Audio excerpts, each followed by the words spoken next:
Hello, everybody. Welcome back to Oscar Buzz. What episode is it? I don't care. We are back talking about Oscars. I'm Trevor, and here, as always, with Thomas. Thomas, how you doing? I'm doing good, doing good. Big week. We got quite a bit to talk about. Took a short break, but now we're back in full force and hope you enjoy. I mean, technically, we took a break. We recorded like a Yeah. 3-hour thing. Yes. That is unreleasable due to Yeah. audio issues. Yeah. Talked about It the was Gotham longer than Awards. 3 hours to record, though. Let's just put that out there. Yes. Probably closer to around 30 hours to record. Yes. Multiple days. Multiple days. You'll never see it, though. Maybe if Nope. we ever start a Patreon, they just get to listen to messed up audio for 3 hours. Yeah. Good. It's a good way of getting them on side. Yep. Pay us $5 and we'll send you incoherent audio. Yeah, I do. I think I just this is my favorite thing to do: pitching things to Thomas, new videos while we're recording. Yes, I can't say no. Yep, exactly. Should I just say yes before you pitch it? Probably. We should do a Gotham predictions and picks video in like a week prior to the actual Gotham Awards, which are the 29th, our first major precursor. Keep handing out awards to people. So gonna pitch that to you, and then you're gonna say yes. So people look forward to that. I'd love to. Thank you. Like I said on the Oscars prediction video, I've locked Thomas in the proverbial cell of my basement. Yes, you have. Speaking of, no, there's no way I can do this. Eternals. So, what a good segue. Smooth, very smooth. Thank you. We're going to touch on Eternals and Spencer quickly because they've been out for a while, but we'll each give our brief thoughts on Eternals and Spencer pertaining to Oscars, and then we will talk about passing and the news and trailers, etc. But Eternals, what are your thoughts on it generally, and then from an Oscars perspective? Okay, so it's going to be a difficult film to talk about like quickly. There's a lot to talk about within this film, but I didn't like it. I'll be honest, I did not like it. I just think you said last week that I fell asleep during it because I told you yes, and I did because I was quite bored by it. The plot was so hard to follow and it moves way too quickly. Like 2.5 hours was not long enough for the film. My problem really with it was the characters. Because I wasn't invested with the characters, then I wasn't invested with the plot and I wasn't invested with the movie. And that's because they were trying to really introduce way too many characters. And they brought up nice themes with each of the characters. Sprite, there was like, what would actually happen if a child was stuck or a person who wanted to grow up is stuck in a child's body. That is interesting. That did not get explored at all, really. They mention it here and there, but it's not explored enough. I don't remember his name because it's been a while since I've watched it, but the guy who can telepathically control humans, they bring up some good stuff about that, about free will, and he has the power to stop conflicts. He can do anything he wants, but he doesn't use it. And that was interesting, but they don't explore it enough. And that was my real problem with it. There were some side characters I liked. I like Faustus. I thought his whole dynamic with the family, that was pretty fun. It just, yeah, the actual main ones, they were quite bland. Gemma Chan's character, Cersei, was not great. Richard Mann's character, not great.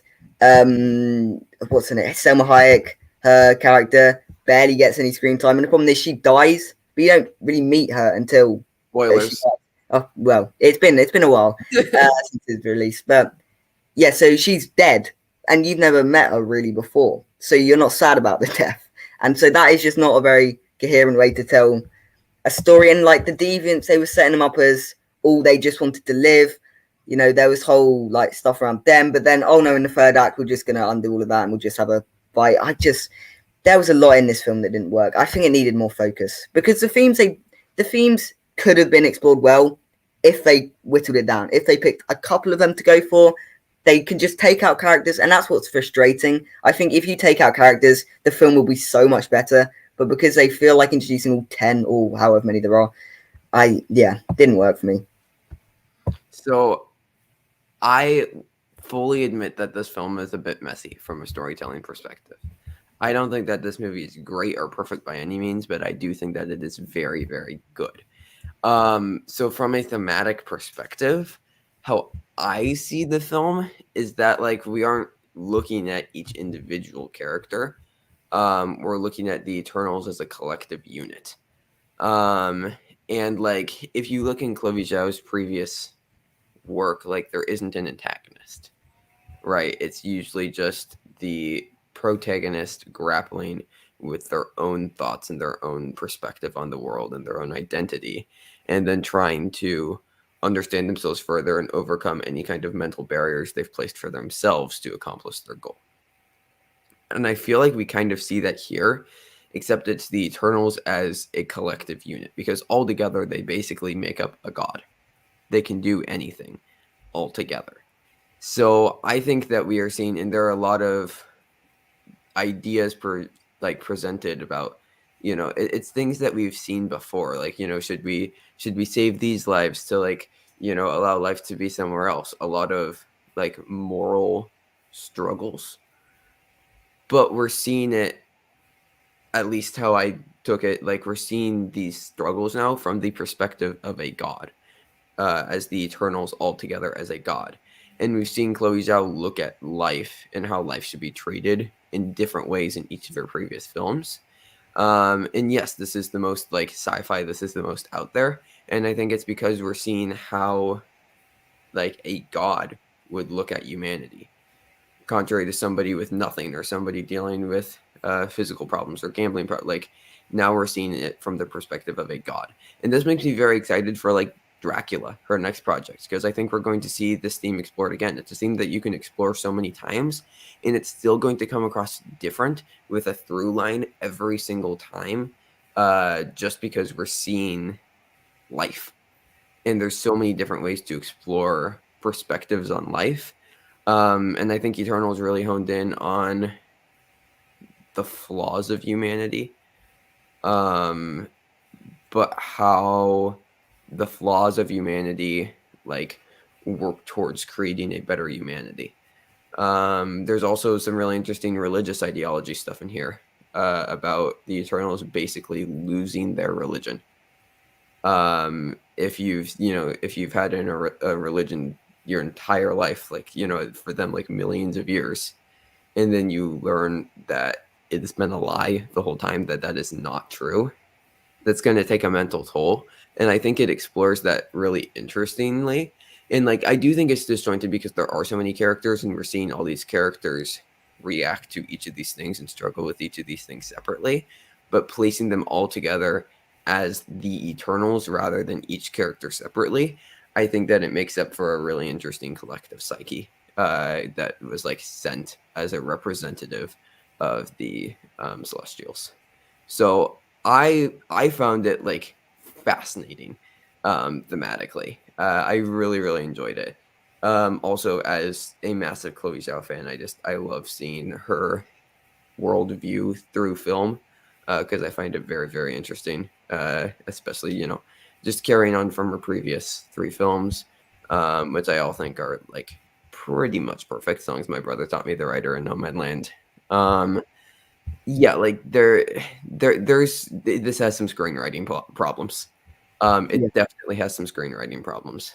But I think that I think it gets the job done. It does something different than the MCU. There isn't just like a Portal video game fight at the end. Like it actually does something different for a third act that we've seen from the MCU, even if it doesn't coherently mesh with the rest of the Mm. film entirely. Um, I was still fully invested in the third act. So yeah, I won't deny that this has its issues, but I think there's a lot going on here that I do appreciate, which is why I think I like the film more than other people. But I fully acknowledge all of the problems people have, because there's definitely some problems. Oscars wise, probably just visual effects. I don't see it Yeah. like even on its best day. I don't see it getting anything more. No, and I think yes, visual effects. I think it is pretty solidly in visual effects. So, I've heard some people have like problems with the visual effects. I did not see that at all. I thought they were very, very good. It's interesting you said about the like sort of godlike, all coming together as the Eternals collective. And I think if they did lean into that more, I would have perhaps enjoyed the film more. But the problem is the main bulk of the film, about 2 hours, is trying to gather the team back together. So we didn't get much time with them as an actual collective. And even when they do come together, they split off almost immediately. Because I just don't. I think it would be hard to adapt a concept like the Eternals to screen because it's very, very difficult, I'm sure, to balance 10 characters on screen at one point. But that is what you really need to have as if you are going to lean into this sort of godlike collective. And yeah, I don't know. There were a lot of plot inconsistencies. Yeah. I also think part of the problem was that, I mean, I'm not the first person to say this, but was that it was a Marvel film. Like, it having to adhere to the world of the MCU rather than just being its own thing. Like, I would have loved for Chloe Zhao to just be given a $200 million budget and told to make a sci-fi movie and see what she could come up with, because I think it would be really, really phenomenal. But like, Kingo, Camille Nanjiani's character, his like assistant or whatever, why? Like, exactly.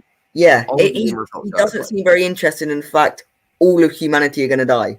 He's fine with his boss just leaving them to fight over killing humanity, which is just weird. And that feeds into the idea of I was just very disinterested from the plot. Like, there were too many holes. It was too difficult to follow for me to really get invested, which is, at the end, the core problem I had with the film. Like, I think that all of the like MCU humor did not work. Like, I did not need the levity at all. So I did not find I also didn't find this movie boring at all. I found it very, very interesting the whole time. I'm quite honestly confused when people say that they were bored. Not to like discount that they were, because like if you were bored, you were bored. I just don't understand what was boring, I guess. Because to me, the main bulk of the film was very repetitive. It was going from one place to another, just picking up another Eternal here, picking up another Eternal there, and it just, I wasn't, because as I said, I wasn't invested in the characters. I wasn't invested in the story. Therefore, what am I watching? So that like past paragraph you just said is literally all of my problems with Red Notice. You literally just described my thoughts on Red Notice. It's 15 minutes. Oh, twist. No, let's go to the next place. 15 minutes. Twist. Let's go to the next place. Why Eternals worked for me. One, it's visually gorgeous and stunning. And two, I need to rewatch it, but I think that there's a lot to explore thematically. I also don't know how. I'd love to see, like, from Chloe Zhao, how much was her and how much was Marvel. Because I have to imagine all the thematic stuff was her. I'm curious how much of it was Marvel as well. Because like when Chloe Zhao was announced, I was confused but excited because her style doesn't really mesh with Marvel. Like it doesn't. They have two very different filmmaking styles. As far as like the Marvel way and the Chloe Zhao way. So like I was excited because like I love Chloe Zhao, but like didn't know how it was gonna work. And I feel like I still am kind of confused why, like, and like again, I'm not saying that Chloe Zhao shouldn't do a sci-fi movie. I absolutely think she should, and I think it would be great. I just don't know if a Marvel movie was really the right choice for her, I guess. Yeah, don't get me wrong, I'm still hotly anticipating the next Chloe Zhao movie because I'm not blaming her for this movie. I am not at all. I think she directed the best she can. The problem is she had ideas that would fill 30 hours of screen time. Yeah. And Marvel needed to condense it down. And it just got condensed down too much to the point it felt confused, it lacked focus. And yeah, this for the series, as some people were suggesting, they should have made it a series. I probably again would have enjoyed it more. Even so, I still think they should have cut down a few characters. I think a few of them were just not needed, but you know. Yeah. I think that the 2 hours 40 minutes was very warranted, and like you said, it could have been longer. It really breezed by to me. I didn't feel the length at all.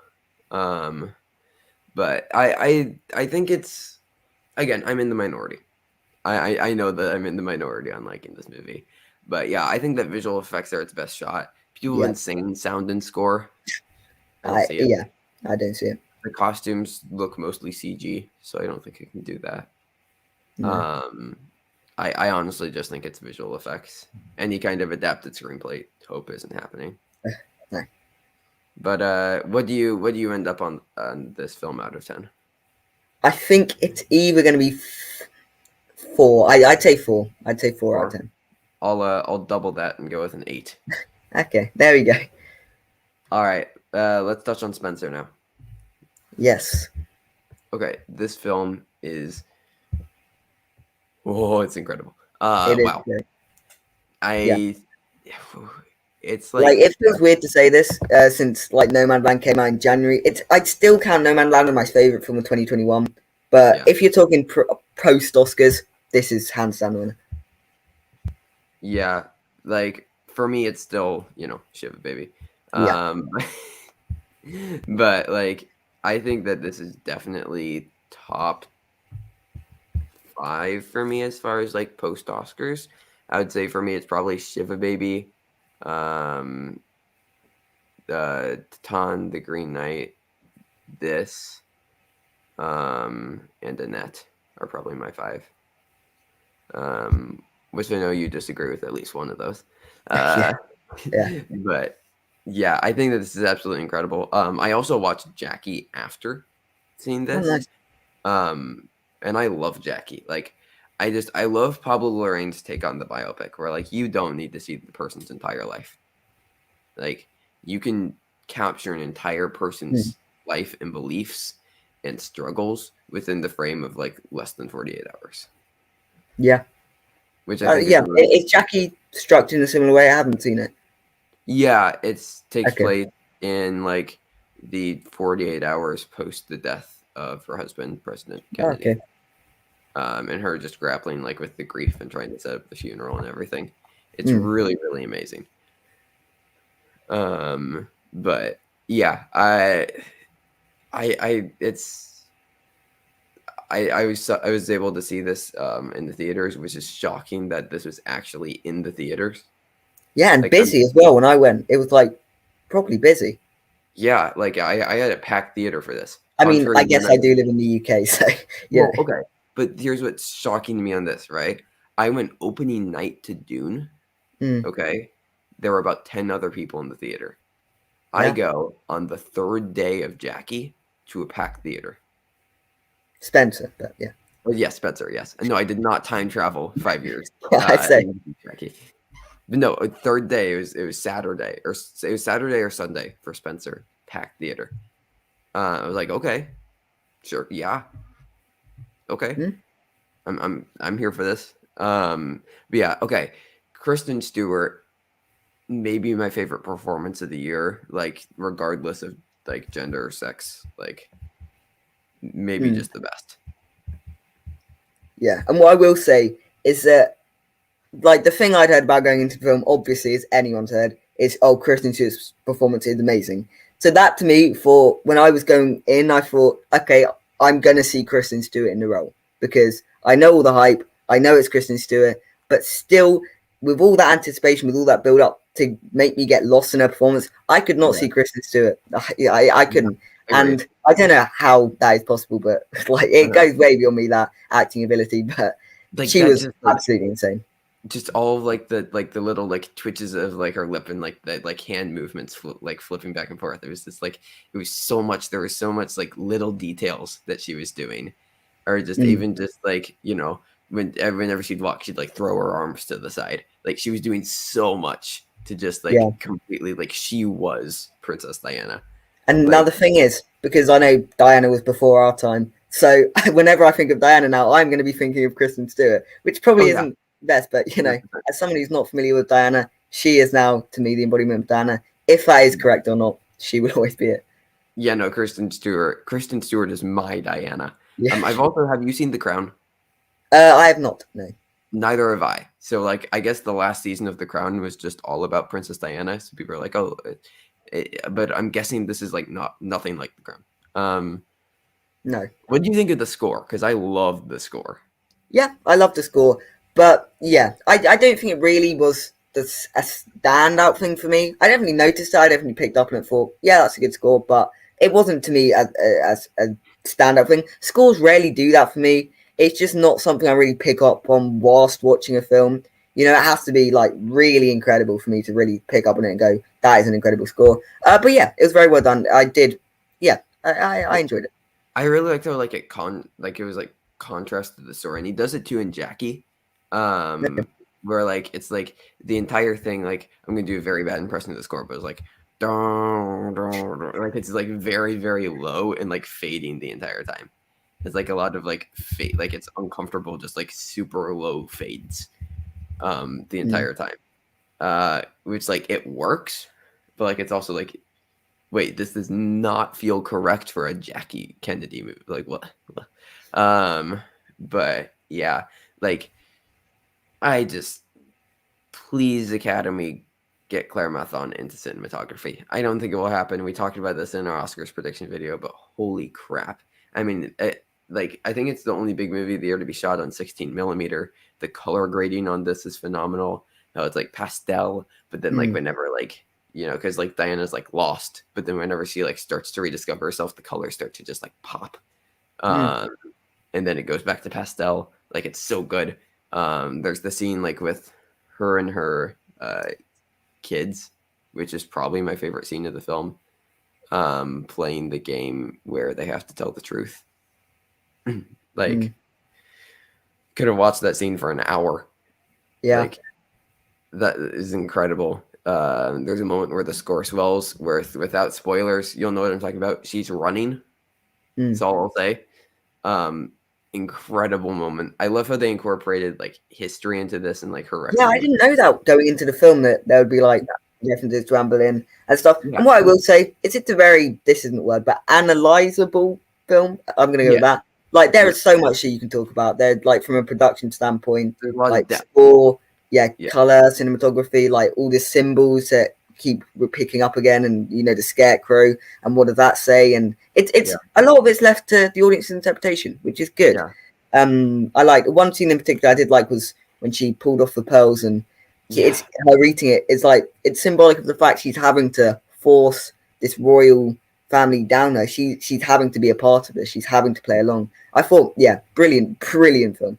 Yeah, and like the scarecrow, I think is just like how she's been like hollowed by the royal family. Like she's completely lost any kind of life she had before becoming a part of the royal family. Now she's completely lost this, but like she's taking like from her past to try and like, I mean, she's putting on layers every time we see her start to like find herself. Like when she takes off the pearl, she has more layers on. It's like she's like protecting herself from the royal family and trying to like regain like what she lost. Like she was hollow, but then now she has to like regain it. And like there's a big thing about weight in the film, about how they have to gain weight. Like there's a lot to dive into. I really want to rewatch it to try and fully understand it. Like I feel like I'm getting somewhere with that.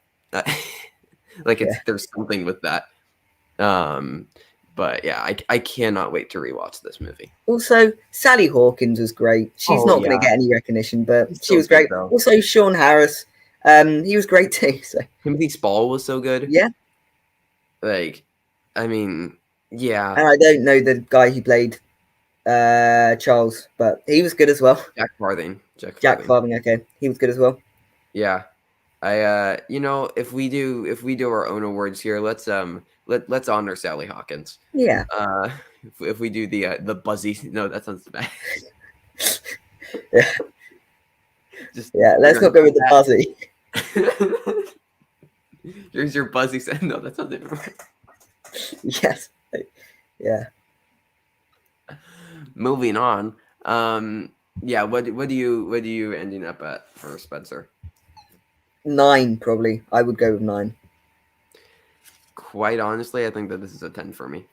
Wow. I really. I'm a lot more hesitant to give out 10s. But yeah, this gets damn close. This gets very, very close. Yeah. I like. It's like one of the first movies in a while that I've like just fallen in love with. Like I just, I want to like be one with this movie. All right, last review before we dive into some news. Passing. Okay. I was impressed with Rebecca Hall for the most part. I think that the cinematography is gorgeous. I think that. Do you want to talk spoilers for this? Because I feel like there's a bit that we can get into at the ending. Yeah, sure. Let's talk about it. Okay, spoiler warning, everybody. In post, I'll put something up on screen. And you can come back when the spoiler warning's over. I'll also just like timestamp it. But spoilers for this. What was your interpretation of the ending? Wait. So, which are you talking about? The death or? Yeah, the death. Yeah. Okay. So, I don't know. It's a tricky one. I thought it was well done.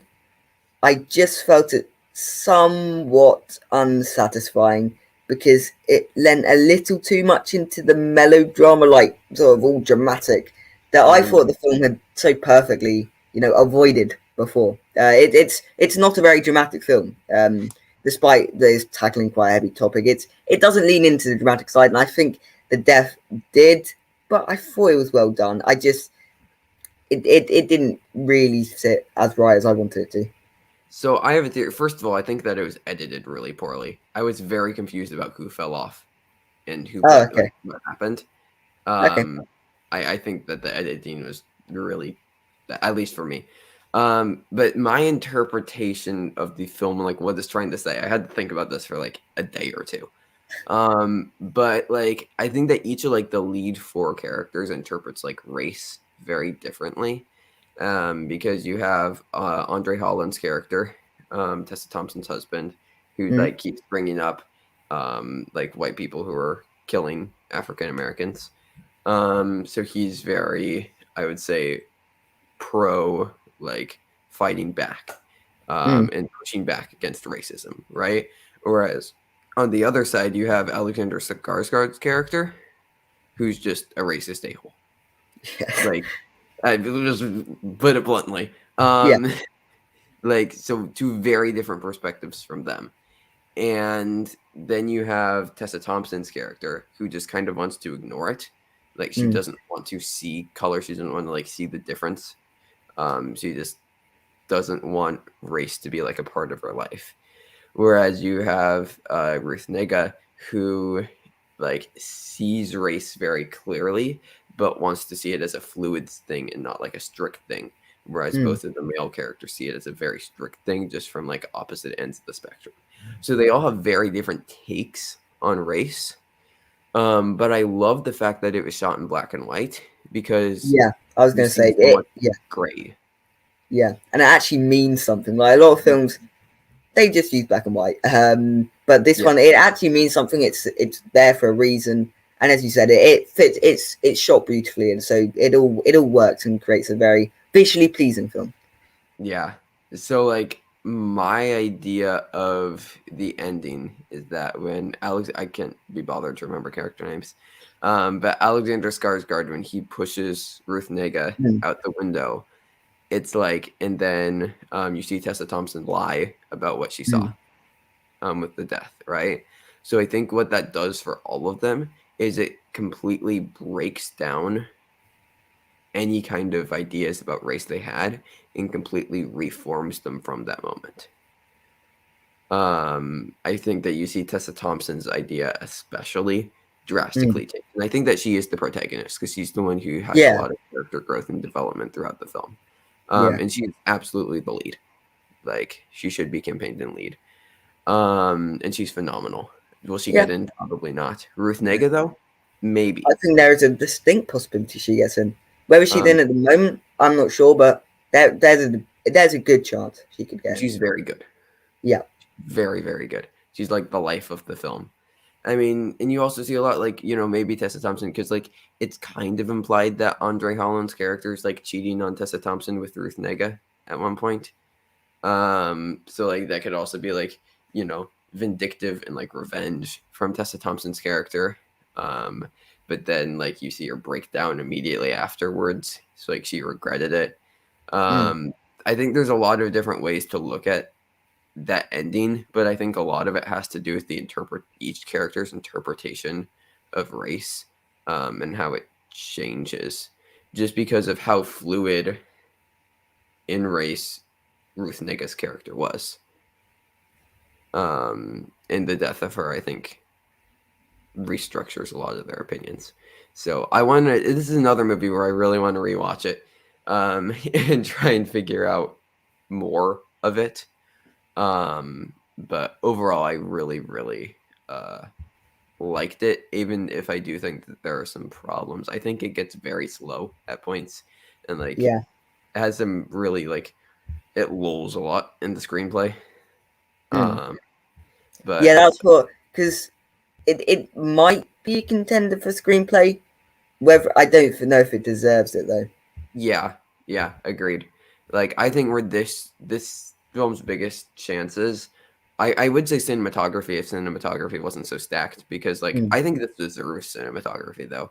It's actually saying something with the cinematography, Yeah. like you were saying. But like I think its biggest chance is uh supporting actress. I think if this was an original screenplay, it would probably get in, but it is Yeah. adapted, and adapted is very, very full. Mm. But overall, what do you have anything else to say about passing?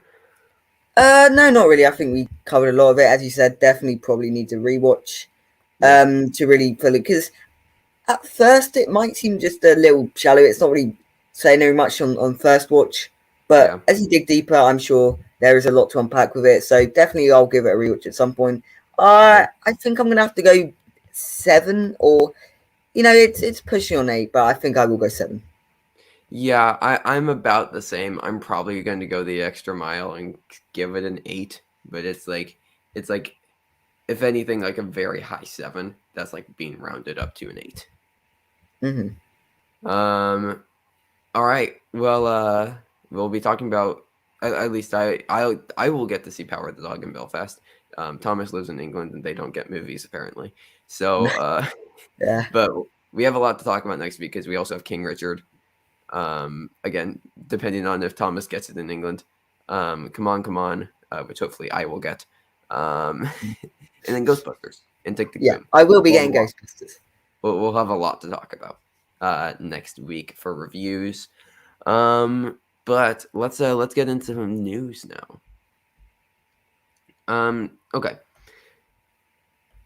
Let's oh, and by the way, spoilers are done. There will have been something up Yeah. on the screen. House of Gucci had its first reactions. And they weren't how do I put this? Good. They weren't like bad. Well, some were Mm. bad.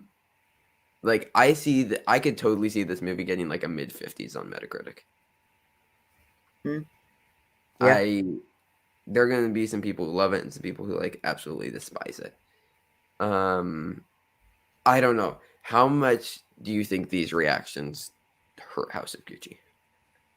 I do think it hurt it a little bit, given how stacked this year is. If you notice between my first Oscar predictions video we did and the second one, I dropped quite significantly on House Gucci. I still have it nominated for Best Picture. I still barely have it in screenplay. And I still have Jared Leto and in for costume, and Lady Gaga obviously as well. Make my But hair. I just Yep. make them out. Yes, I do. But just it's slightly dropped off for me, and which is a shame. I feel this might be a cult classic 10 years down the line. I feel that this is where the film is heading. Because some reviews I've seen have been good. They've been praising certain aspects. They've been praising the campiness of it. Um, I didn't. I thought. I'll put my hand up. I thought it might be a bit little more serious in it than it apparently is going to look like it's going to be. So that's why I had it more with Oscar, because in some ways it feels like an Oscar refilm. Long run times, big actors, but in other ways maybe it's not. Maybe it's not the Oscar refilm we thought it would be. And yeah, I think it does hurt it a little bit. Yeah, I think that the one place where the reactions do kill the movie is editing. We thought that this could be an editing movie. A movie that is reportedly this messy isn't going to get editing. It can still get screenplay because like it's fun and there's lots of Mm. dialogue, but like and it's long. But like I don't know. The other thing with this is I don't know if this has a Rotten Tomato score yet. I'm not entirely sure. But like we could see a similar trajectory as The Last Duel, because The Last Duel already wasn't that high. On like Oscars predictions, came out with like a 60%. But then we saw it improve to like an 80% when public release happened. I think that the audience score on this movie is going to be so high. Like it's going to be so high. Similar to The Last Duel. Like I think that Ridley Scott's made 2 cult classics this year. Does that bode well for Oscars? I don't know. Like I think that Jared Leto makeup and hair in Lady Gaga are like locks at this point. I think that those are very much happening. Everything else, I could see it dropping. Like I think it's a distinct possibility that those are the only 3 he gets. Yeah. I think costume design is probably still it's a solid contender right now. Whether it drops off come Oscar times is a different question, but I'd say it's still in now just because, as we've mentioned time and time again, it's called House of Gucci. So right. So like, and that still isn't bad. Like 4 Oscar nominations isn't a bad haul, and I think that's probably on its worst day. But like we were talking potentially 11, 12 nominations on its best day. We were saying this could be everywhere. Like Adam Driver is just done. Yeah. That is not happening anymore. Neither is like Salma Hayek. I know people were saying that potentially and like supporting. Not happening. No. I don't know if that was really happening to begin with, but like it's not happening anymore. No. So I think that this hurts the movie, but like it's definitely coming away with Oscar nominations, even above the line nominations. I think it still will win an Oscar. Yeah, I think it will win something. Between makeup and hair, costumes, and Jared Leto, I'd be shocked if it didn't win at least one of those. But yeah, it'll be interesting. It's definitely, you can check out our Oscars prediction video. It's definitely dropped on our list, I would say. Yes. But I think the box office and audience reactions will be pretty big. Yeah, hopefully. I mean, because we saw The Last Duel fail. I know technically we contribute that, but I would still like to see it succeed. So I would like to see House of Gucci succeed, box office wise. Yeah, I also have to mention before we move on. So they have a podcast ad campaign. Okay, so like podcast ads, like how they work is they'll just like whatever like the newest ad is, it'll just be plugged into the episodes that it's like sponsoring or whatever, and it'll be all the episodes, right? So House of Gucci is doing ads for like a lot of film podcast sponsors, if you'd like. But their ad is so funny. It's like Ridley Scott directs like a phenomenal ensemble cast in House of Gucci about the downfall of the Gucci dynasty. So if things are getting a little tense this year at the Thanksgiving table, go watch House of Gucci to put things in perspective. That's a good marketing campaign. I guess, yeah. Yes, I'm going to go see it that week. But like I was going to see it anyways. But like that's just like you have my money. You did it. Well done. It's like simultaneously so bad and amazing at the same time. Like where's the honorary Oscar for podcast ad campaign? I need. Yeah, forget about stunts. Forget about all of that. We need that one. We need that award in the Oscars. Yeah. And honestly, House of Gucci locked to win. I'd be curious. You get to add one category to the Oscars. What do you add? I think we mentioned this before. I'd add on ensemble. I don't see why that's not a part of it because it's just as much part of the film as anything. And it's a film that any film can be nominated for, which is good because most films have an ensemble of some description. Yes. I mean, I'm trying to think of a film that doesn't. Yeah. Like Portrait of a Lady on Fire, is that really an ensemble? I mean, there are extras, but like it's really. I mean, no, but the thing is, an ensemble is technically more than one person. So I guess 2 is an ensemble. Yeah. So, I mean, that wasn't going to get Oscars anyway. No. Sadly, even though it was probably the second best movie of the year behind Parasite. Like I would say, objectively and like critically, I would argue that it was the second best of the year. I also just love that movie a lot. So, Celine Sciamma supremacy. But yeah, ensemble, I think should be a thing. All right. Yeah. More first reactions. Being the Ricardos, people are actually loving it. Like people are like surprisingly, people are actually liking this movie. And they're saying that Kidman is a massive Oscars contender.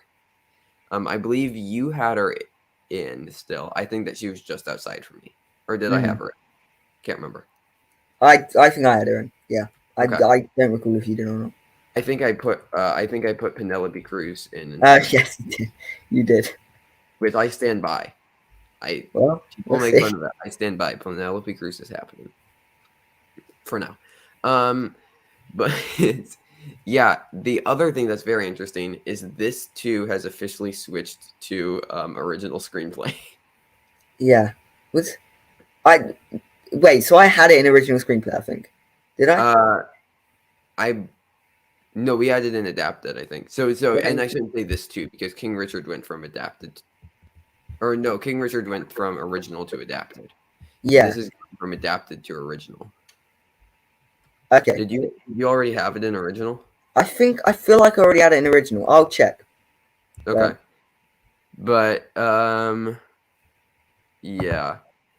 I This is interesting. I was not expecting this movie to be good. I think this would be a good time to go ahead and touch on the trailer. Hmm? Yeah. Um I Yeah. don't See, know. I had it in original screenplay already. So I called it. I guess. Yeah.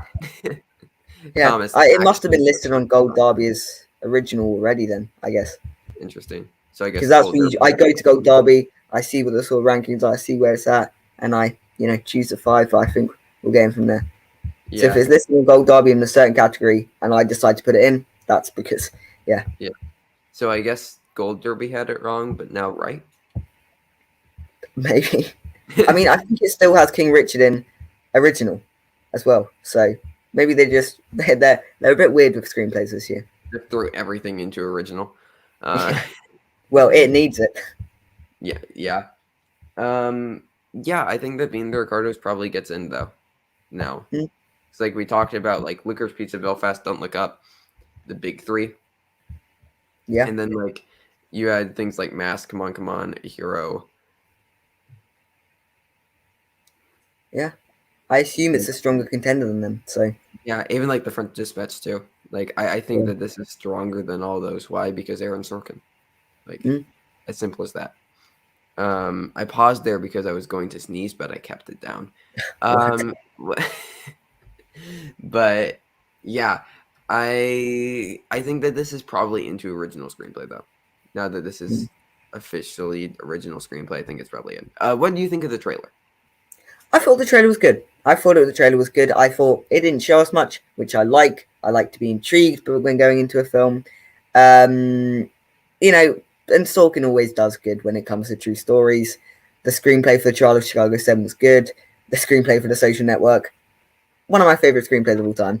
One of my favorite films of all time. So I trust Aaron Sorkin when it comes to these kind of true stories.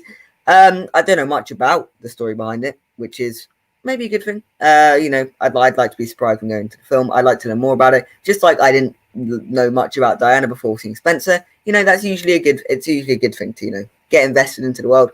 And Nicole Kidman looked great because yeah, I mean Yeah, I'm sure she'll be brilliant. thoughts on Javier Bardem? I mean, I don't think we saw as much of him as I would have liked. Um, but hey, again, he's Javier Bardem, so and he doesn't he's Yeah, brilliant in a lot of stuff he's in. So I'm sure he'll be good. But I'd like to see a little more of the character, maybe. yeah, yeah. I Okay. So the direction of this film doesn't look great.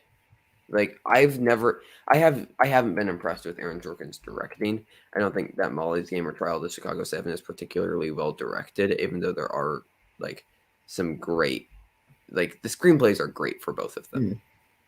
Like I think that's hard to deny that the screenplays are very, very good. But like I don't know, the direction hasn't felt like anything like distinct. It just kind of looks like very simple, I guess. Mm. So I'm curious, like I'm really curious to see how good of a performance you can get out of them. Like, if you can get like a really, really great performance. Because like nothing else about his directing has particularly impressed me. So yeah, I'm very intrigued though. This also does reportedly have multiple musical numbers. Yeah, I mean, And I want to we see haven't Javier seen. Bardem sing. Yes, yeah, we haven't seen much of it in the trailers, but is that a bad sign that they don't really want to show us a musical songs? Maybe not the best sign, but I'm sure they'll be good. I just want this film to have life. Like the thing that I was lacking from the performances, like they didn't feel very like lively. Mm-hmm. Like they just felt like very like I'm playing another person, but like they didn't like breathe any kind of like excitement into the roles, I guess. Yeah, Me. that's the problem with Kristen Stewart doing so well. Now every performance after her is going to look a bit lifeless. I guess, yes. Also, Jamie Miller, who is in this movie, I believe, as like a supporting character in like I Love Lucy, follows me on Twitter. So shout Yeah, out. lovely.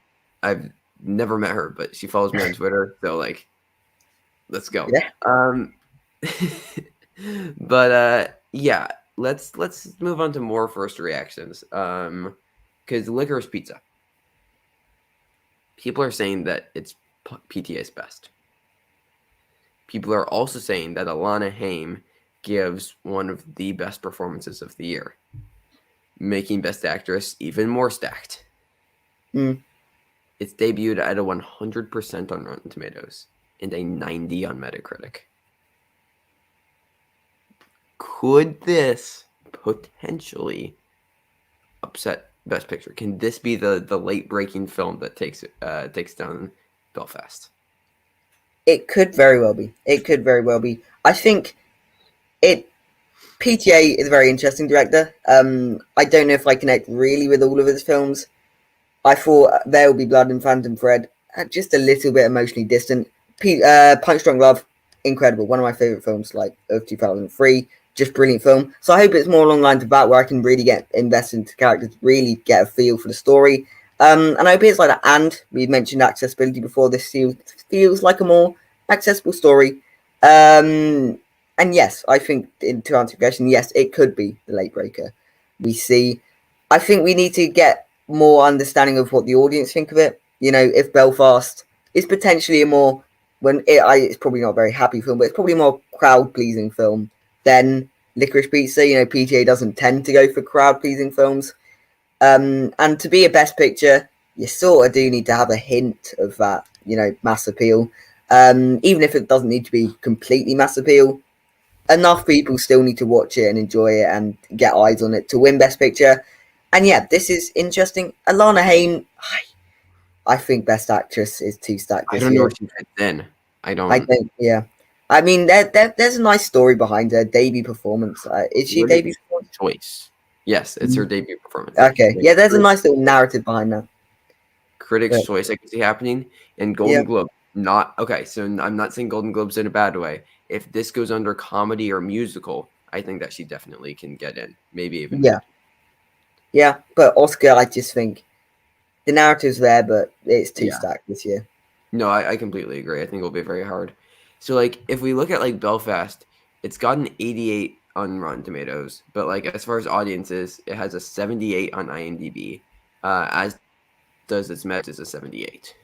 So like people are liking it, but I feel like everybody's like, yeah, Belfast was good, but like nobody's like falling in love with this movie. Its Metacritic score has now Licorice Pizza. Its Metacritic has now jumped up to a 95. Oh So wow, like it's okay. rising. I think that this Mm. could be a crowd pleaser because like okay, so it's a limited release November 26th. It is getting a wide release. It's expanding to wide on Christmas Eve. Mm. So like if it's a crowd pleaser, it can go big. Like this could really, I think this film could really make waves, in the Best Picture race. Well, like we've been discounting PTA, saying like maybe this isn't his year for director or screenplay. Maybe it is. Maybe it is. I wanted to see more I have to see the audience reactions though, because so far Yeah. we just have critics. Like we say, IMDb is like audience. Mostly that's just critics. Most audience members have not seen this unless it was a test screening. So I want to see full audience reactions for Licorice Pizza. But so far, 100 on Rotten Tomatoes and a 95 on Metacritic. I mean, that looks pretty strong. Yeah, yeah. I mean, Looks yeah, very strong. pretty strong so far. Like, and I don't know what else is our late breaker here, because like House of Gucci clearly is not the movie. Yeah, Not I'd say the gonna be one is Nightmare Alley. I would say Nightmare Alley is Yeah, the one because we haven't heard any really critical response. I don't believe, aside from the ones we got a few weeks back. But even then, it was a bit vague. It was just like, yeah, this but film's good. was it good? Yeah. So I want to see more of that. That to me feels like late breaker because the only other suggestion really is being the Ricardos, I guess, at this point as a late Right. breaker. I mean, Much Don't of. Look Up is still there. Oh, sorry, I forgot about Don't Look Up. If you trusted those reactions, who knows? Yeah. But like being the Ricardos, I don't see happening. That doesn't No. feel like the type of movie to like break in. West Side Story either. Like I think that definitely gets nominated for picture.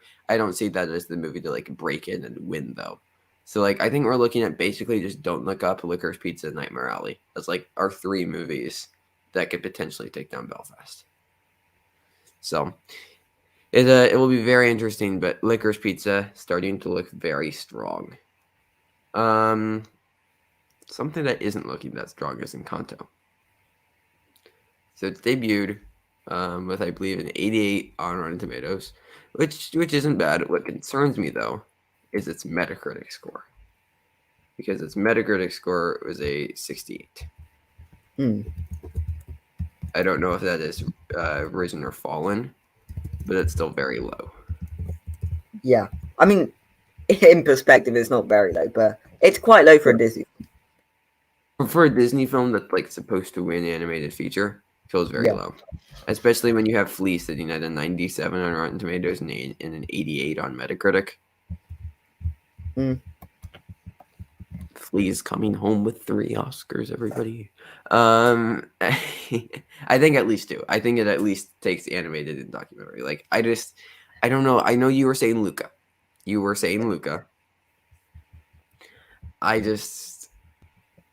don't know.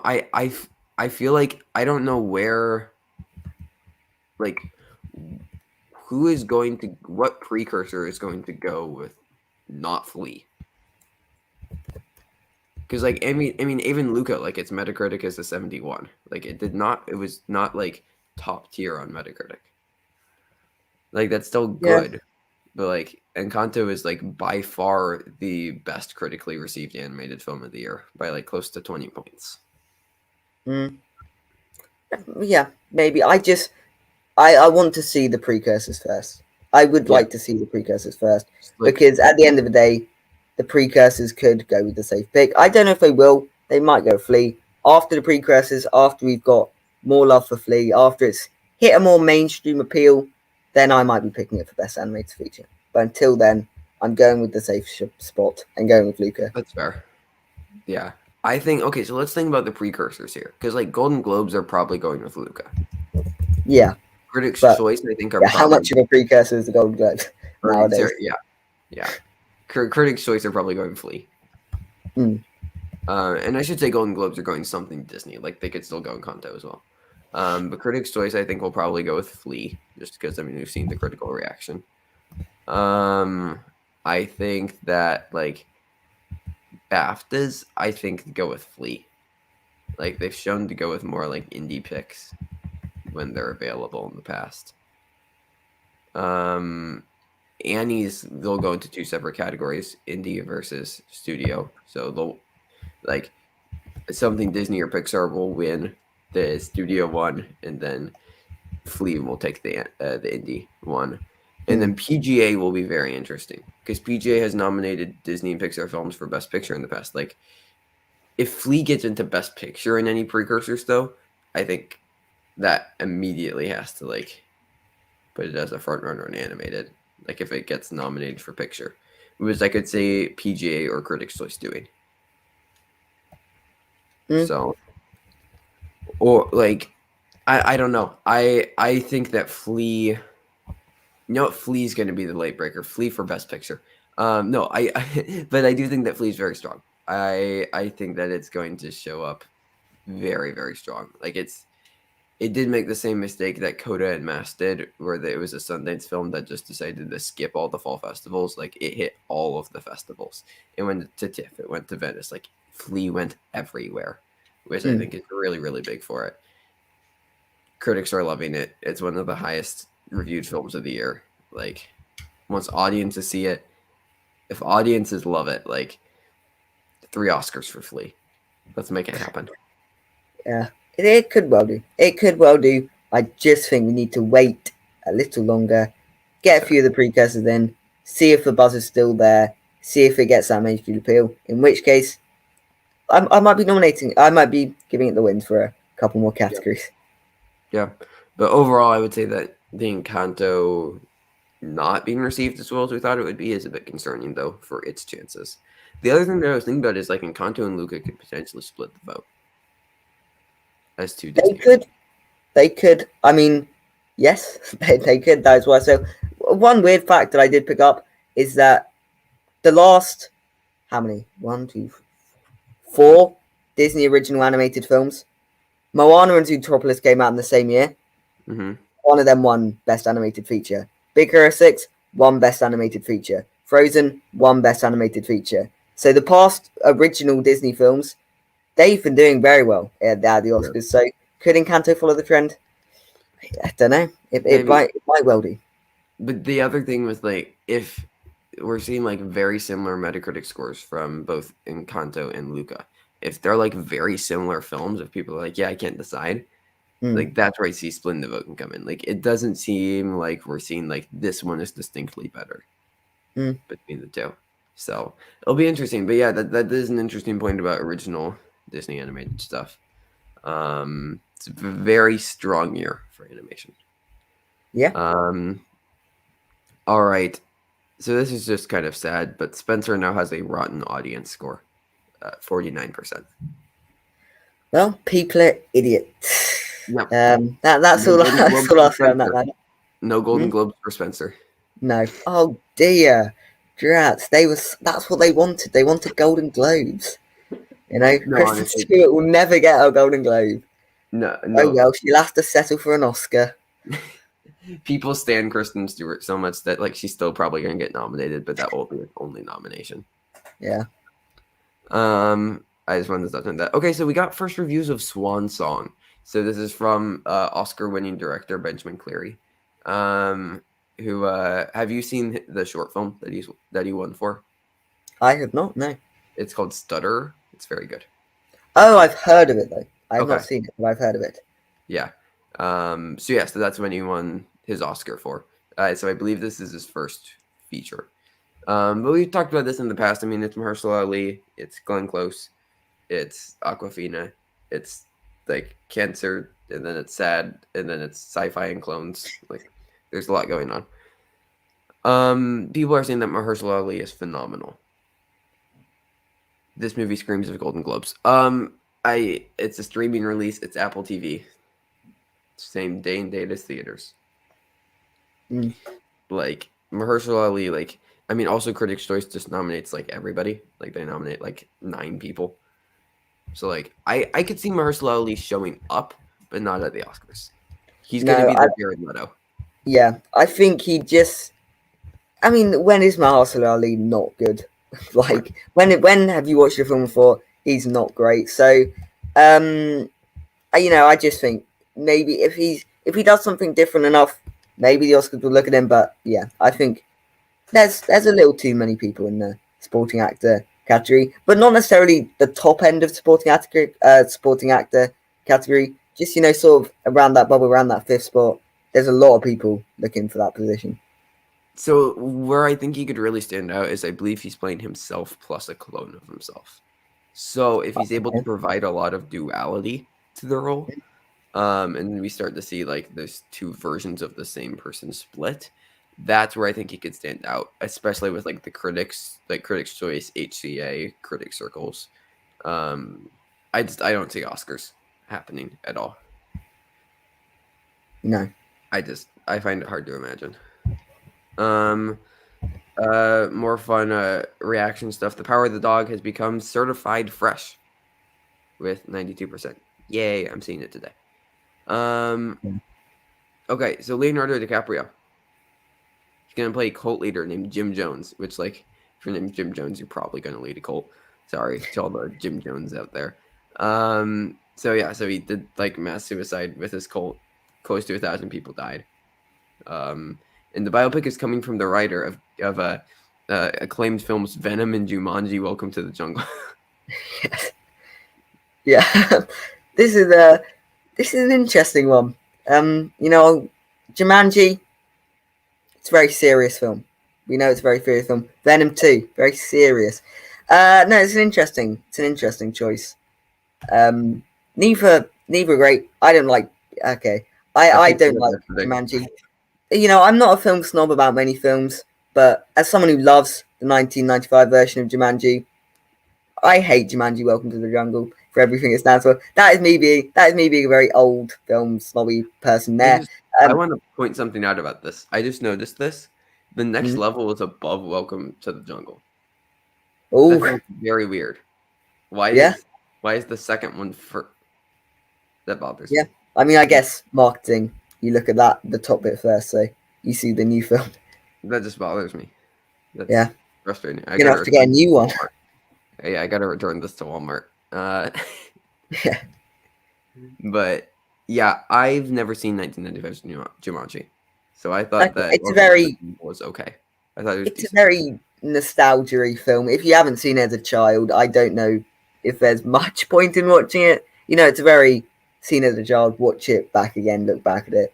It's John. Oh, okay. Yeah, that one I watched when I was a bit older. I don't have many memories attached to that one, but yeah, Jumanji, I loved it as a child. So Yeah, I listen. I believe he also did. I can't remember. He's BAFTA nominated. This writer. I can't remember for what film. But he is BAFTA nominated. But it was like 20 years ago. Okay. So since he's done things like Venom and the Jumanji franchise, because he did write both of them.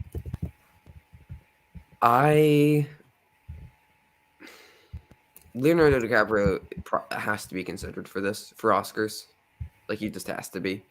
He's playing a cult leader, and he's Leonardo DiCaprio. He has to be considered. I don't know how you could not consider Leonardo DiCaprio for this role. Anything else, I have to know more about the movie. But as of now, like, I think we don't even know when this comes out. It's coming out next year. I think that Leonardo DiCaprio has to be on, like, an award shortlist for us, just to consider that this is a possibility that this could happen. But overall, like, I don't know. I have to learn a lot more about this. I want to know who's directing it too. Yeah, because that is always important. Yeah. But any more thoughts on this? I'm sure Leonardo DiCaprio will be good. Yes. Yeah, that's a takeaway from this. Don't look at the writer, because maybe he's looking, because he's made the money, he's got his money. Now he can go and do projects he actually wants to work on. Not that he didn't want to work on Venom. I'm sure he'd love to have worked on Venom, but Yeah. But okay, so let's talk about Steve McQueen now. No, not the 1960s actor. The director, Oscar-winning director of 12 Years a Slave. Now it makes sense who watched it. Okay. Yeah. I wanted to, because I'd never seen any of Steve McQueen's work, so I picked 12 Years a Slave, and I loved it. Okay, so he's doing a new film called Blitz, and we know very little about this. But he's doing it with the same production company, Regency, that produced 12 Years a Slave. Okay. So this is coming out, I believe, next year. His last film, Widows, wasn't great. Have you seen it? I have seen it. thought it was distinctly underwhelming. Yeah, it wasn't that good. So I mean, it still got I think a BAFTA nomination, but no Oscars. Even though people thought it was going to get Oscars. So he did do Small Axe, which I thought was good. I liked quite a bit of Small Axe. So he's been a bit hit or miss lately. But going back to Regency for the first time since 12 Years a Slave, I'm excited. I like I said, I really love 12 Years a Slave. I mean, I guess there's a lie that I haven't seen Steve McQueen's work, but I haven't seen like his best, I think people would say, which is 12 Years a Slave. So I'm excited for this. It's hard to really take anything off of a title and a production company and a director, but I think if it's Steve McQueen, you have to consider it. Yeah. Yeah. All right.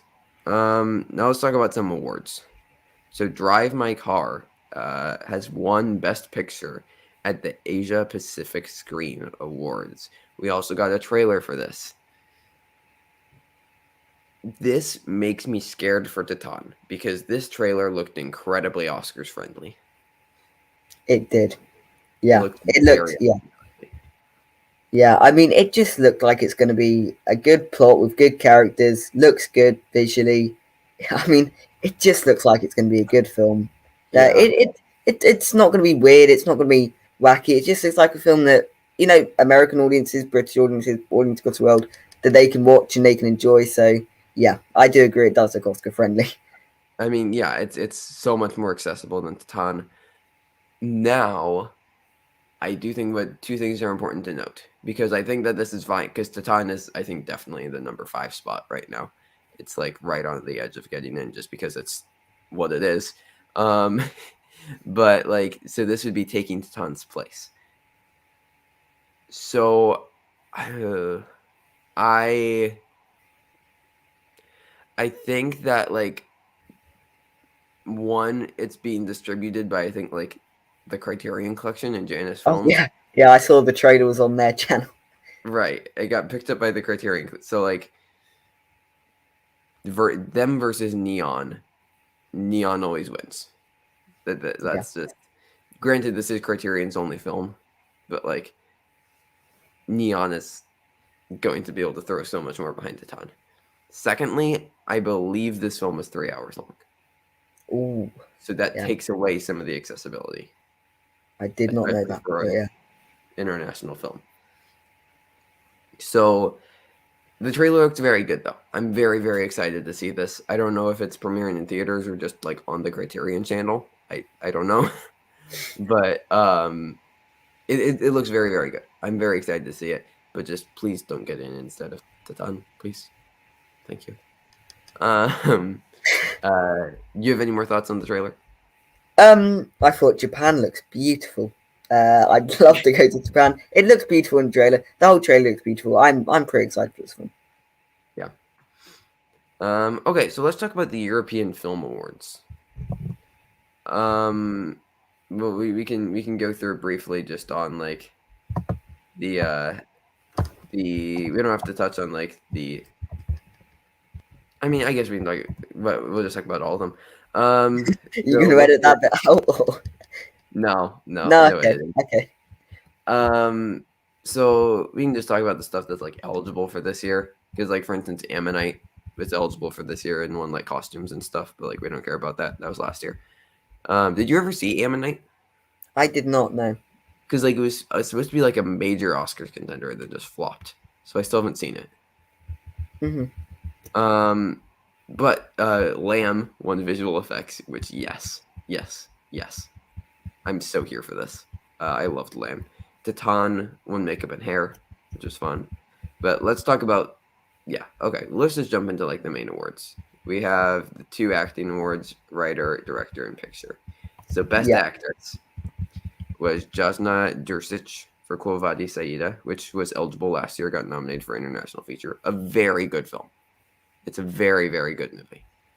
Sadie Harla for compartment number 6. Carrie Mulligan, Promising Young Woman, again eligible last year. Renat Rensve for The Worst Person in the World, and Agathe Roussel for Titan. Agatha Roussel doesn't even have a Wikipedia page. Wow. Okay. But yeah. So do we think any of them get into the Oscars? I mean, No. obviously Promising Young Woman did, Yeah. but that was last year. But Quavadi Saida, compartment number 6, Worst Person in the World, Titan, probably not happening. No. Yeah. No. I think the strongest one here is Renat Reinsve for Worst Person in the World, but still Yeah, probably. but then again, we just spoke about Alana Haim being too. There's too many people this year. Yeah. So Renat Reinsve isn't getting in. Best actor. So we have from last year Anthony Hopkins in The Father and Tahar Rahim in The Mauritanian. Okay, so you've seen The Mauritanian, right? Yeah, So I never saw it. Was it good? it was serviceable. I Okay. thought. I thought the performances were good. It was. It was a film that you watch, and then about an hour later you've forgotten you've watched it. It's good while you're watching it, but then it doesn't do much. There's nothing different unique really about it. It's just another one of those sort of legal sort of thrillers, whatever. Okay. Because yeah, it was like I saw in like on Gold Derby last year, it was like teetering on the edge of getting in with like every like above the line category, but didn't. Mm. So yeah, then we got Vincent Linden in Titan. He's so good. He's so good. I hope he gets into supporting actor. Please, please, please. He's so good. Everybody needs to see Titan. Yuri Borisov in compartment number 6, and Franz Rogowski in Great Freedom. I think, and we'll talk about this a bit more. Compartment number 6 got actress, it got actor, it got picture. Do we need to consider compartment number 6 for best international feature? It was submitted by Finland, so it is eligible. I mean, it's definitely on the bubble. It's definitely there. But I think there are quite a lot on the bubble this year. We've just spoke Drive My Car, Titan. Maybe this. They're all sort of there. And then you've also got the ones that are probably definitely in at this point. Worst Person in the World, A Hero. I'd even say maybe It's not probably in definitely. Flea. It It's probably in probably Flea in as well. Yeah, and actually God. the other one I'm blanking on right now. Hand of Hand of God. God is Yeah. maybe on that bubble. It's more on that bubble side, I'd say, but it's Yeah. probably in. So it's a pretty big year when it comes to international features, but I definitely think it has to be considered now. Yeah, I think that compartment number 6, like, I mean, people liked it. I haven't heard that much about it, but like, okay, if it wins the EFA for Best Picture, you have to very seriously consider it. But yeah, so we got Rada Jude for Bad Luck Banging or Looney Porn, which won Berlin. Seems like an insane movie. I don't think we have to consider this. It's Romanian, I believe it was submitted. But it won Berlin. Then Florian Zeller and Christopher Hampton, The Father, Paulo Sorrentino, Hand of God, Jasmila Zaban. Let's try this again. Jasmila Zabanic for Kovadi Saida, and Yushin Trier in Iskal Vote for The Worst Person in the World. Again, like, okay, Worst Person in the World doesn't have a chance in original. Because we've talked about A Hero. Worst Person in the World, maybe? If it is going to win Best International Feature, if we're at the time of the Oscars and that one's almost Yeah. a lock in to win Best International Feature, yeah, I could, because currently my 5th spot is Mass, but I don't really think Mass will get in. This is Yeah. just definitely a default pick. So yeah, I think this does actually really have a chance, but only if it's going to be. I think it's going to be a situation where whatever is going to win international feature will be the one that goes into screenplay, even if maybe this screenplay is better than A Hero. I still Except think. Flea won't get into original. So Oh that no, would be interesting. yeah. Worst But Person in the if World. Flea is going to win, I don't think any of them will get in. Yeah. Yeah. What's also interesting with Worst Person in the World, still sitting at 100 on Rotten Tomatoes. It premiered in June at Cannes, still sitting at a 100. Maybe. I think it's definitely there. Director, we had Raja Jude, Bad Luck Banging or Looney Porn, Florian Zeller, The Father, Paulo Sorrentino, The Hand of God, Jasmila Zibanic, did it, Kovadi Sayeda, and Julia Ducournau, Titan. So yeah, so Titan is the big one to consider here. Again, if it wins director, it really boosts its shot. Yeah. But it needs, if it can't win the European Film Awards, no shot it gets nominated at the Oscars. No, So it I has don't to think win so. Yeah. And Best Picture, compartment number 6, The Father, The Hand of God, Kovadi Saida, and Titan. The Father and Kovadi Saida not like eligible this year. They're eligible last year. So compartment number 6, The Hand of God, and Titan. The big thing that's missing here is the worst person in the world. Yeah. If this is going to win international feature at the Oscars, but it doesn't get nominated, not just like it's not like this is international awards. This is just for European Film Awards, and it doesn't get nominated for the European Best Picture. Granted, 2 films in here were from last year. So maybe it takes that 5th slot. But the fact that like compartment number 6, The Hand of God and Titan were all in over it is interesting. Yeah. I still think though it has to be considered one of the, because it's one of the more, not mainstream I guess, but it's one of the more, readily accessible films in the best international feature this year. So I still think it gets nominated. It does maybe hurt its chance at that win we were predicting before. It does maybe hurt that chance, but I still think Worst Person in the World will get nominated, undoubtedly. Everything is crumbling for Flea to win. Encanto, not as good as we thought it was going to be. The worst person in the world, missing out on awards. Flea is taking it home.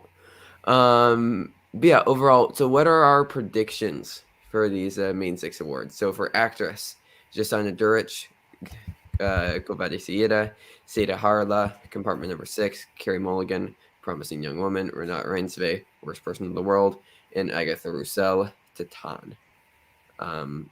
I will be predicting Agatha Roussel, Titan. I'm gonna go with the boring, obvious pick. Let's go Carey Mulligan. That would also probably be my personal pick as well. Carey Mulligan. Okay. Actor, Yuri Borslov, compartment number 6, Anthony Hopkins, The Father, Vincent Lindon, Titan, Tahar Rahim, Mauritanian, Franz Zukowski, Great Freedom. I will be predicting Anthony Hopkins, picking Vincent Lindon. Yeah, let's go with Anthony Hopkins again. And yeah, he's out of the 2. Yes, he is definitely the best. Yeah. All right. Screenwriter, Rada Jude, Bad Luck Banging or Looney Porn, Florian Zeller, Christopher Hampton, The Father, Paulo Sorrentino, The Hand of God, Jasmila Zbanic, Kovadi Saida, Yoshim Trier, and Eskil Volt, Worst Person in the World. I will be predicting. I'm going to predict Kovadi Saida just because it's a very European-centric story, but picking The Father. Let's predict The Hand of God, because there might be an upset. And this it's nominated for the best picture, so they clearly like the film. As pick, again gonna have to be The Father. It's the only one I see. Yeah. Director, we got Rada Jude, Bad Luck Banging or Looney Porn, Florian Zeller, The Father, Paulo Sorrentino, The Hand of God, Jasmila Zbanic, Kovadi Saida, and Julia Ducournau, Titan. So I have not seen Hand of God and Bad Luck Banging or Looney Porn, but my personal pick is going to be Julia Ducournau, Titan. I will be predicting Paulo Sorrentino, The Hand of God.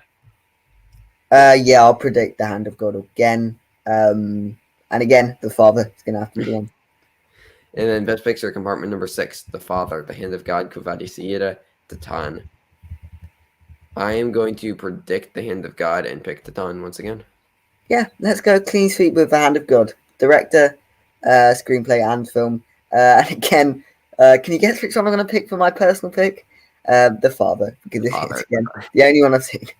At least you've seen one from each of the categories. Yes, I would very strongly recommend Kovadi Saida though. Okay. Titan. Okay, yeah, Titan. I don't believe that's released yet in the UK, but I'll definitely be checking that one out when it comes. All right. So then, just briefly wanted to touch. This is interesting. So Jockey has won AFI Fest. So this had a lot of buzz earlier in the year when Clifton Collins Jr. won Best Actor for Jockey at Sundance. People were like, "Oh my gosh, Clifton Collins Jr. is an Oscar contender for actor." Just kind of died down. I don't like. He's probably number 11 or 12. I don't see him getting in anymore. Hmm. Does this boost his chances at all for an upset? Not really. I don't No. think. No, I think we've got the four we've been talking about for a while, and then we've got the bubble ones who are very, very close and might get in any other year. Yeah. So no, I don't think it slips into the I category. think Critics' Choice is a possibility, though. Maybe. I think that he could get into Critics' Choice, but Oscars, I don't see happening. No. Okay, let's talk about the winners of the 6th annual Critics' Choice Documentary Awards. So these are pretty big. Like, you could argue that this is the first real precursor for documentaries, at least. And we had all the big ones. We had Summer of Soul, we had Flee, we had The Rescue, and we had Ascension, all vying for Best Documentary Feature. And winning was Summer of Soul, which is big.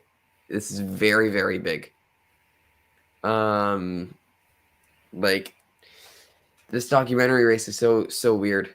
Like, I think like those are the four, I would argue. Summer of Soul, Flee, The Rescue, and Ascension. You could even argue that like yeah, it's all over the place, but like those are the four that have been consistently showing up. Summer of Soul winning. Your take on that? Like, I do think this is interesting because it is a close category. Like, The Rescue, Summer of Soul, and Flee are all like even Ascension, but I guess I don't know enough about Ascension to really say that it's a real contender to win. But Flee, Summer of Soul, and The Rescue are all very, very highly in contention. I don't think the Summer of Soul will follow the trend in the front runner being snubbed. Yeah. I don't think that is a film I think the backlash could be big to snub that. But yeah, I think actually this does make it the front runner right now. I do. I say I'm still going to predict Flee because I think still it wins somewhere. And documentary is the place I'm giving it its win. But I do think Summer of Soul could now be considered a front runner. Yeah, I think it definitely could. Like, and it's weird because like so Summer of Soul, Flee, and Ascension are still the only three to have gotten nominated everywhere. The Rescue has missed. I believe it missed the Gotham Awards. But yeah, like Summer of Soul, definitely. I think it's Summer of Soul and Flee are easily the top two now. But then carrying on, this is very interesting. So The Rescue and Summer of Soul tied for director. Yeah. Which is weird. First documentary feature, of course, is going to be Summer of Soul. Archival documentary, Summer of Soul. Okay, so we don't normally talk about shorts, but I called this. I said the Queen of Basketball was going to win, and it's going to be the Oscars frontrunner, and it won. It's a very, very good short film. Everybody should go watch it. I just wanted to give myself an ego boost because I called that. Yeah. Political documentary, Crime of the Century, sports documentary, Alpinist, historical or biographical documentary. They give it to Val. They actually gave it to Val, which is fun. It's good. Science and nature documentary, Becoming Cousteau, best narration, also to Val, which is very warranted. Jack Kilmer sounds exactly like Val Kilmer. It's a very good narration. Okay. Score went to The Rescue. Music documentary, of course, Summer of Soul. Cinematography, The Rescue. Editing, Summer of Soul. So The Rescue picked up a couple of wins. The ones with more than one were Summer of Soul won all 6 of its nominations. Wow. It went 6 for 6. The Rescue picked up 3. Val picked up 2. Those were the only multiple winners. So that's helpful for Val. Flee was nominated 5 times and put up a blank. So did Ascension, which was nominated 6 times and put up a blank. Yeah. It's so weird now. Like, are Summer and Soul and The Rescue now the front runners? Like, yes, I think from what this tells me is that The Rescue is maybe more of a technically impressive film than Summer of Yeah. Soul. On the more technical level, it won cinematography, it tied for director, and it won score. So maybe it's one of those kind of films where it's more about the spectacle of watching it, the experience of watching it. In which case, they could use that to its advantage and try and use that as a way to get the win for the category. But yeah, I think the big takeaway from this is Summer of Soul winning a lot. Very strong. Yeah. Also, I watched Summer of Soul the other day. It's very good. Like it's just a great documentary. It's definitely may it's maybe the best I've seen all year. I really did love the Sparks Brothers, but it's very close to that for the best documentary I've seen all year. I of course have not yet seen Flea yet, um, but like I'm going to love it. So, um, uh, Glad you're going in with an open mind. yep, I'm going in with more than open mind. Um, what's also interesting here is that Val won two. It won two awards. Can Val Yeah, maybe crawl its way back in? I mean, it's one of those things where you think maybe it could because it's a documentary about Val Kilmer. It Yeah. feels like it would be Oscar friendly, but the fact I don't remember which one it was. It may have been Critics' Choice. It had like 10 nominations for best documentary, or it may have been another Yeah, award show. it was It 12 was and Val wasn't there. yeah. So that is not a good sign. That is not a good sign at all. So this is the same awards body, so they didn't nominate it for picture, but gave it the third most awards. Yeah, yeah. So again, it might be more on a technical level. This film is pretty Like, good, but yeah. no. I mean, because it won best biographical and best narration. So I still don't think it's that strong, but we also don't know where that fifth slot is going. We really don't. Like I think the four are pretty strong and locked right now. Summer of Soul, Flee, The Rescue, and Ascension. The last spot, who knows? Yeah. Who knows? All right, let's talk about some trailers, and then we'll be good for the day. So we already talked about Drive My Car and being the Ricardos. So let's touch on The Hand of God. One, this trailer seemed very similar to Drive My Car. Two, I'm glad that this confirms that The Hand of God is in reference to Diego Maradona's goal in the 1986 World Cup. And also like this looks good. Also, Yeah. Filippo Scotti just looks like Timothy Chalamet. I could not get that out of Yeah, my I've brain. heard comparisons to Call Me by Your Name, which is weird that this is the second film this year that we've had comparisons to Call Me by Your Name to. Like Yeah, this and Luca both been compared to Call Me by Your Name, also very different movies. This and which is Luca. a funny coincidence. Yeah, it looks beautiful. It's going to be set in beautiful locations. They Yeah. they they took a weird instrumental sort of Hmm. thing in the second Yeah. half of the trailer. Like the first half of the trailer was calm and sort of peaceful, and then it suddenly went very intense, Yeah. which I wasn't expecting, but I was down for it. I did enjoy the second part of the trailer. It was a very well put together trailer, and it did Have make me you excited. seen any of Pablo Sorrentino's other work? I don't think so. No. I have not either. So I'm very curious to see what I think of this going in. Also, just touching on the Luca Call Me by Your Name thing. Can't remember if I've said this to you before, but the only reason I remember that Luca Guadagnino directed Call Me by Your Name is just because his name is Luca. Wow. Okay. Um, but yeah, I thought that this trailer was very good. I like it. Filippo Scotti looks good. Like this isn't going to do anything. I don't think past international feature. Like it No. looks fun. It's about like love and finding like a connection to film. Like it's about somebody loving film. So like Yeah. And I remember at one point people were like, "Oh, this is going to be Best Picture." That it's not happening. But Tarantino would it be does the look good. It director. does look good. People are saying Tarantino would be the international director. Not Yeah. happening. Julia Durkin now is way stronger in director, I Mhm. think. But I don't think this wins or anything. Like the critical reception was like pretty mixed. It was like high 70s. Mm. Which we say mixed. Like that's still good, but Yeah. for winning an Oscar, Yeah. I haven't looked. Where do you think Titan is on Metacritic? Ooh. I believe you said it was very a hit with critics. So I'm going to go 89. So that's 74. Oh, okay. Its Rotten Tomatoes is an 88. Oh, so Very, close on that. very, Yeah. very divisive. And then it's an 84 audience score, which I'm shocked that that movie has such a good audience score. Yeah, very divisive movie. But yeah, no, there are people who absolutely love the ton, and then other people who just like are not fans. It's probably why the rating is like as low as a 74. But like, I mean, The Hand of God's at a 77 on Rotten Tomatoes. So like, and it's definitely easier to get a higher Rotten Tomato score than Metacritic. Metacritic's always going to be a bit harsher because that's based on average out of 10 rating rather than just did you like it or no. So yeah, like I don't think Hand of God wins or anything, and I think it's only getting nominated in international. But the trailer looked really good. I'm very excited to see it. I'm very eagerly anticipating it.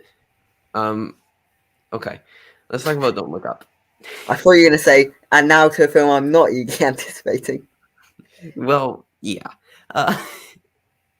Also, okay, before we start with any of this, what was the accent that Ariana Grande was trying to do? I'm so confused because that is not her normal voice, but I have no clue what voice that was.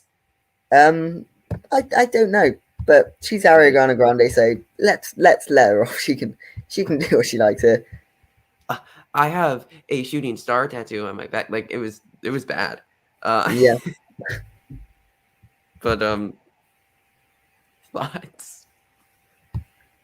I didn't mind it. They were showing us. They showed us a lot in like the government building. Where we saw the clip. It looks like a chunk of the movie will take place there, which is interesting. I thought it would be more on the ground level, with the people, but it looks like it's going to be a film about higher ups and how they respond to disasters like this. Leonardo DiCaprio, I'm sure he's going to be good. He didn't really show me much in the trailer, but I'm sure he'll be good. And Jennifer Lawrence too. Again, like it's a very competent cast. I'm sure Meryl Streep will be good. Jonah Hill can be a little hit and miss at times, but I'm sure he'll be good in this. He's under a good comedic director. Like you can tell what you like about Adam McKay. He knows how to make comedies, successful comedies. Yeah. I will say an interesting detail I picked up on. There's very clearly two phases to Adam McKay. They showed it at first from the director of The Big Short and Vice, and then they took a long pause, and it was like and Step Brothers and Anchorman. So there's a very clear difference there between his two phases, which I found funny. But yeah, it was a fine trailer. I mean, the title cards were funnier than the movie. I love the based on real events that haven't happened yet. Which like, would have been even funnier if it was like based on true events. There's an asteroid coming right now. You're all gonna die. But like, listen. Okay, so this is very obviously an analogy for global warming, right? Yeah. Which, yes, it's a real thing. It should be like talked about in like film, but this is so heavy-handed. Like, this doesn't look like there's any nuance to anything. It's just this is thing, people bad, scared. Like I don't know. It seems so heavy-handed. It seems so messy and all over the place. Like it just seems like Adam McKay just like puked up his thoughts on like science and like comedy, and then it was just like, okay, here's this plate of puke. You'll either like it or you won't. I feel like it's meant to be silly though. Yeah. I feel like this is a film that's going to be it's satire. I don't really like using that word, but it feels like it's going to be a satirical film. So as long as they get the tone right, I think this film will succeed. If they don't get the tone right, you could be in for a long, however long this movie is. Yeah, like I do want to see how long this movie is, because that could also be a problem. If this movie is too long, like this movie does not scream Oscars to me in any way. It's 2.5 hours long. Adam McKay, Leonardo DiCaprio. Wait, sorry, what? It's 2 hours and 25 minutes long. Okay. That's kind of long. That is kind of long. Yeah, I still think with the amount of talent behind it, I still think it is in with a chance with Oscars, and it's a story about current events. Right. So, and the Oscars like those. Yeah, like I could see, okay, if this is good, potentially Best Picture winner. Like if this is really good, like if this isn't good, very strong Razzie contender. Like Yeah. it goes one or it's going to the extremes. It's putting which I respect. I respect just throwing everything. Like this is not leaving anything up like behind. It's leaving it all on the field. But that's you're either going to massively succeed or just deconstruct. I will say it is coming out at a good time, though. It is. It is going to be coming out at a good time.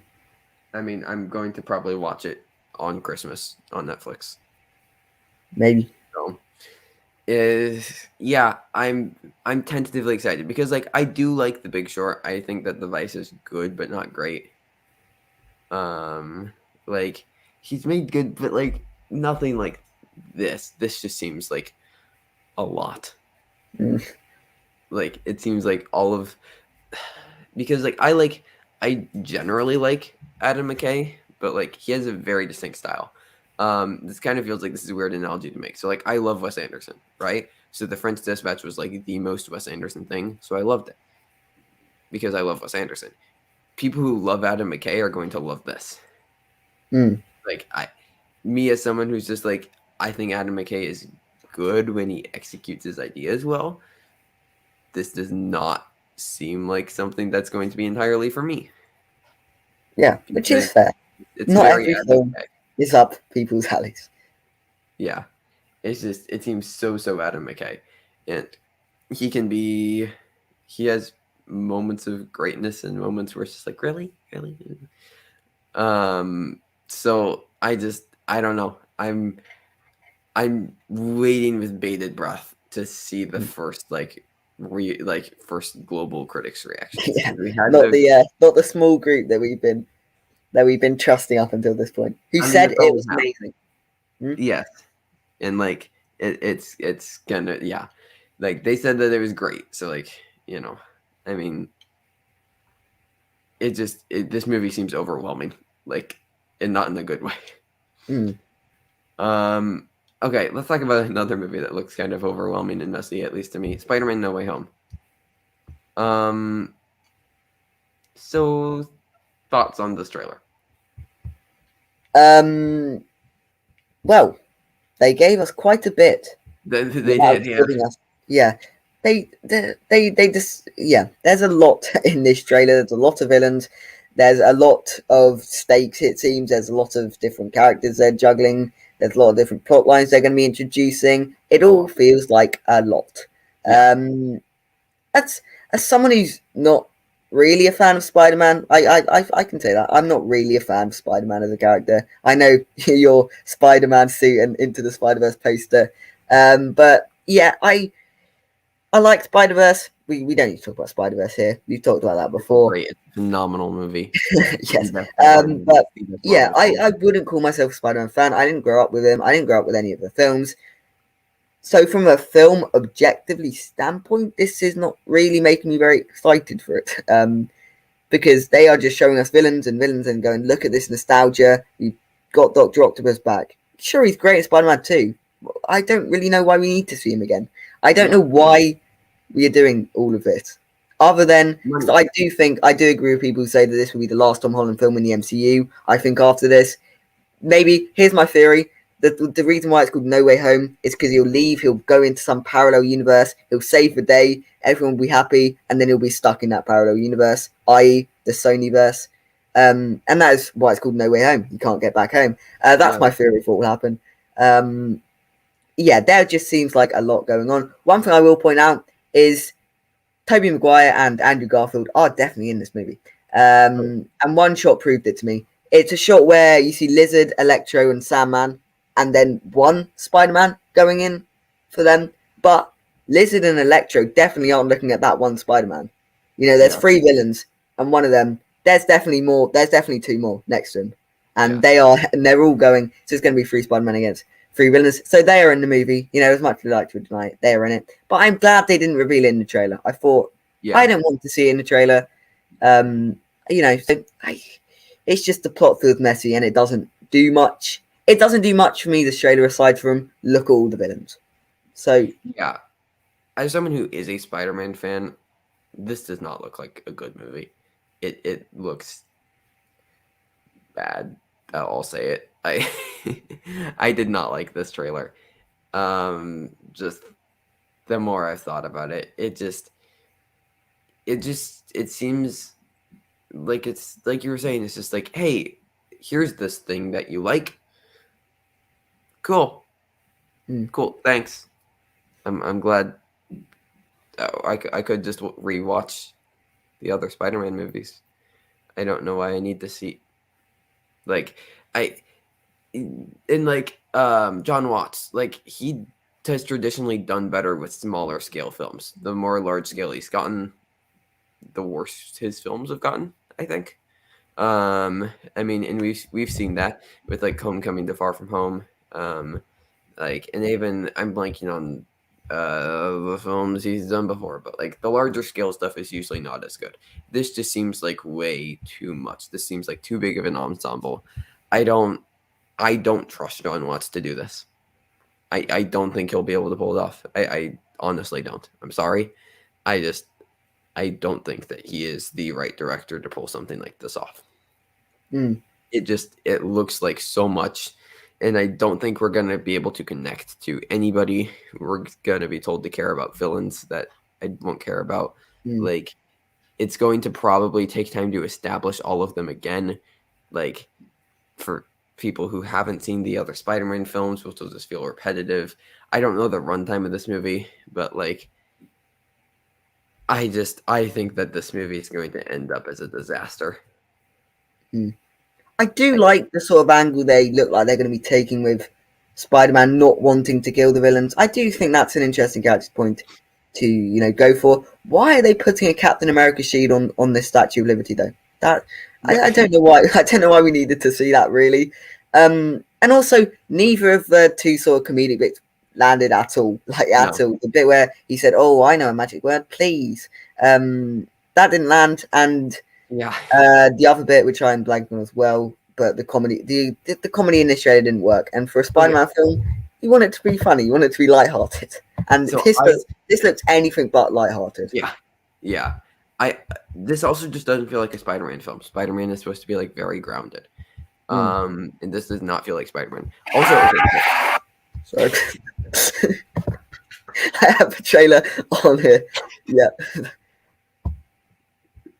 Okay, that's muted now. Anyway. That's not getting cut at all. No, just yeah. Okay, anyway. But yeah.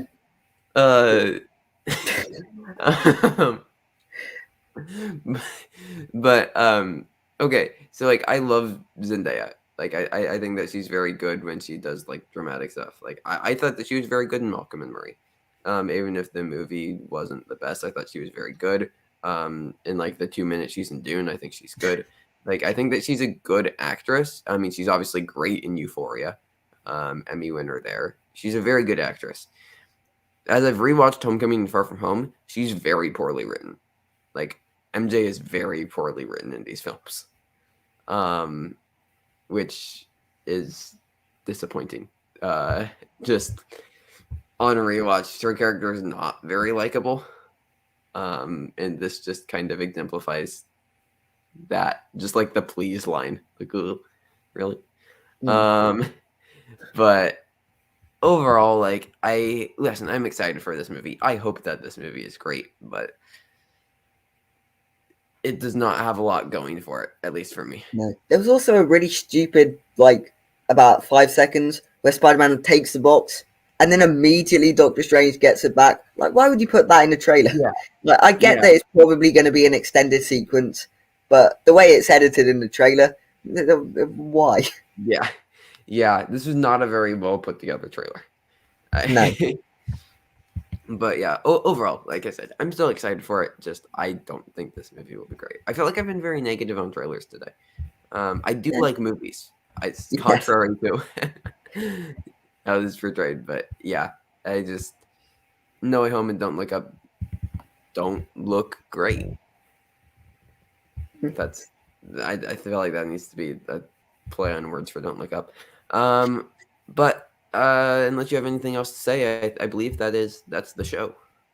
That is a show. We had a lot to talk about. And yeah, we probably talked about Eternals and Spencer more than we were planning on, but they are films that need to be talked about. Yes. And you can follow me at Payman's Pictures. I release new videos every week. You can find me on the channel you already. um, yeah, I've been doing a lot. I plan on continuing to doing a lot. I've had some time open up, so I'm doing lots of stuff. So enjoy.